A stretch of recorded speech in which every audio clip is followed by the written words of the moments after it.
Es que somos muy pobres, de Juan Rulfo. Aquí todo va de mal en peor. La semana pasada se murió mi tía Jacinta y el sábado, cuando ya la habíamos enterrado y comenzaba a bajársenos la tristeza, comenzó a llover como nunca. A mi papá eso le dio coraje, porque toda la cosecha de cebada estaba soleándose en el solar y el aguacero llegó de repente, en grandes olas de agua y sin darnos tiempo ni siquiera esconder afuera un manojo. Lo único que pudimos hacer todos los de mi casa fue estarnos arrimados debajo del tejabán, viendo cómo el agua fría que caía del cielo quemaba aquella cebada amarilla tan recién cortada. Y apenas ayer, cuando mi hermana Tacha acababa de cumplir 12 años, supimos que la vaca que mi papá le regaló para el día de su santo se la había llevado el río. El río comenzó a crecer hace 3 noches, a eso de la madrugada. Yo estaba muy dormido, y sin embargo el estruendo que traía el río al arrastrarse me hizo despertar enseguida y pegar el brinco de la cama con mi cobija en la mano, como si hubiera creído que se estaba derrumbando el techo de mi casa. Pero después me volví a dormir porque reconocí el sonido del río y porque ese sonido se fue haciendo igual hasta traerme otra vez el sueño. Cuando me levanté en la mañana estaba llena de nublazones y parecía que había seguido lloviendo sin parar. Se notaba en que el ruido del río era más fuerte y se oía más cerca. Se olía como se huele una quemazón, el olor a podrido del agua revuelta. A la hora en que me fui a asomar, el río ya había perdido sus orillas. Iba subiendo poco a poco por la calle real y estaba metiéndose a toda prisa en la casa de esa mujer que le dicen la tambora. El chapaleo del agua se oía al entrar por el corral y al salir en grandes chorros por la puerta. La tambora iba y venía caminando por lo que era ya un pedazo de río, echado a la calle sus gallinas para que se fueran a esconder a algún lugar donde no les llegara la corriente. Y por el otro lado, por donde está el recodo, el río se debía de haber llevado quién sabe desde cuándo el tamarindo que estaba en el solar de mi tía Jacinta, porque ahora ya no se ve ningún tamarindo. Era el único que había en el pueblo, y por eso nomás la gente se da cuenta de que la creciente, esta que vemos, es la más grande de todas las que ha bajado el río en muchos años. Mi hermana y yo volvimos a ir por la tarde a mirar aquel amontonadero de agua que cada vez se hace más espesa y oscura, y que pasa ya muy por encima de donde debe estar el puente. Allí nos estuvimos horas y horas sin cansarnos viendo la cosa aquella. Después nos subimos por la barranca porque queríamos oír bien lo que decía la gente, pues abajo junto al río hay un gran ruidazal y solo se ven las bocas de muchos que se abren y se cierran y como que quieren decir algo, pero no se oye nada. Por eso nos subimos por la barranca, donde también hay gente mirando el río y contando los perjuicios que ha hecho.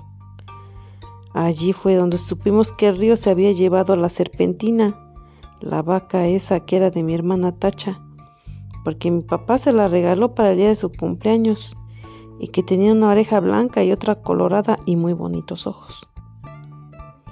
No acabo de saber por qué se le ocurría a la Serpentina pasar el río cuando sabía que no era el mismo río que ella conocía de a diario. La Serpentina nunca fue tan atarantada. Lo más seguro es que ha de haber venido dormida para dejarse matar así nomás por nomás. A mí muchas veces me tocó despertarla cuando le abría la puerta del corral, porque si no, de su cuenta, allí se hubiera estado el día entero con los ojos cerrados, bien quieta y suspirando como se oyen suspirar a las vacas cuando duermen. Y aquí ha de haber sucedido eso de que se durmió. Tal vez se le ocurrió despertar al sentir que el agua pesada le golpeaba las costillas. Tal vez entonces se asustó y trató de regresar, pero al volverse se encontró entreverada y acalambrada entre aquella agua negra y dura como tierra corrediza. Tal vez bramó pidiendo que la ayudaran. Bramó como solo Dios sabe cómo. Yo le pregunté a un señor que vio cuando la arrastraba el río si no había visto también al becerrito que andaba con ella, pero el hombre dijo que no sabía si lo había visto, Solo dijo que la vaca manchada pasó patas arriba muy cerquita de donde él estaba y que allí dio una voltereta y luego no volvió a ver ni los cuernos, ni las patas, ni ninguna señal de la vaca. Por el río rodaban muchos troncos de árboles con todo y raíces, y él estaba muy ocupado en sacar leña, de modo que no podía fijarse si eran animales o troncos lo que arrastraba. Nomás por eso, no sabemos si el becerro está vivo o si se fue detrás de su madre río abajo. Si así fue, que Dios los ampare a los dos. La apuración que tienen en mi casa es lo que pueda suceder el día de mañana, ahora que mi hermana Tacha se quedó sin nada, porque mi papá con muchos trabajos había conseguido a la serpentina, desde que era una vaquilla, para dársela a mi hermana, con el fin de que ella tuviera un capitalito y no se fuera a ir de piruja como lo hicieron mis otras dos hermanas, las más grandes. Según mi papá, ellas se habían echado a perder porque éramos muy pobres en mi casa y ellas muy retobadas. Desde chiquillas ya eran rezongonas, y tan luego que crecieron les dio por andar con hombres de lo peor, que les enseñaron cosas malas. Ellas aprendieron pronto y entendían muy bien los chiflidos cuando las llamaban a altas horas de la noche. Después salían hasta de día. Iban cada rato por agua al río y a veces, cuando uno menos se lo esperaba, allí estaban en el corral revolcándose en el suelo, todas encueradas y cada una con un hombre trepado encima.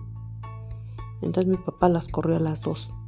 Primero les aguantó todo lo que pudo, pero más tarde ya no pudo aguantarlas más y les dio carrera para la calle.